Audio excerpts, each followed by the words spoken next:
ഞാനും നിങ്ങളും കേട്ട് പഴകി ദ്രവിച്ച ഒരു പഴമൊഴി നമുക്കോർമ്മയുണ്ട്. ഈ കേരളം പരശുരാമൻ മഴുവെറിഞ്ഞ കേരളമാണ്. ആ കേരളം വേറെ കേരളമാണ്. അന്ന് കേരളമില്ല.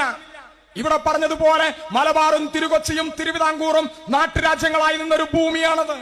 പ്രിയപ്പെട്ടവരെ, അവിടെ മാറുമറയ്ക്കാത്ത മനുഷ്യൻ, മുട്ടിനു താഴെ മുണ്ടെടുക്കാത്ത മനുഷ്യൻ, മുലയ്ക്ക് കരം കൊടുത്ത മനുഷ്യൻ, മീശയ്ക്ക് കരം പിരിച്ച മനുഷ്യൻ, മലയാളം പറയാത്ത മനുഷ്യൻ, ഇഷ്ടപ്പെട്ട അമ്പലത്തിൽ കയറാത്ത മനുഷ്യൻ, അടച്ചുറപ്പുള്ള വീട്ടിൽ അന്തി ഉറങ്ങാത്ത മനുഷ്യൻ, ആദ്യ രാത്രിയിൽ കെട്ടിയ പെണ്ണിനോടൊപ്പം അന്തി ഉറങ്ങാതെ പടിപ്പുരകളിൽ ജന്മിത്തമ്പുരാക്കന്മാർക്ക് സ്വന്തം ഭാര്യയെ കാഴ്ചവെച്ച് കണ്ണീരൊലിപ്പിച്ച് ഈ നാട്ടിലെ തൊലി കറുത്തവൻ അസ്പൃശ്യൻ അധകൃതനെന്ന് ഈ നാട്ടിലെ സവർണൻ ചാപ്പുകുത്തിയ മഹാപാവങ്ങളായ 10,000-കണക്കിന് മനുഷ്യൻ കണ്ണീരൊലിപ്പിച്ച ഒരു നാട് ഈ കേരളത്തിന്റെ പൂർവ്വകാലത്തുണ്ട്.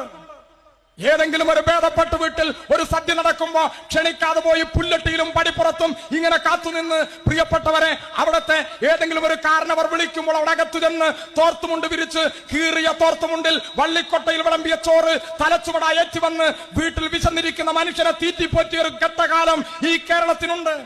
30 കൊല്ലം മുമ്പ് നമ്മുടെ കേരളത്തിൽ മലബാറിൽ എല്ലാ വീട്ടിലും, ഒരു 40 കൊല്ലം മുമ്പ് എല്ലാ വീട്ടിലും 3 നേരവും കൂട്ടാൻ കടുക് വറുത്തിട്ടില്ല. ഈ നാട്ടിലെ എല്ലാ മനുഷ്യനും എല്ലാ ദിവസവും തലയിൽ എണ്ണ തേച്ച് കുളിച്ചിട്ടില്ല.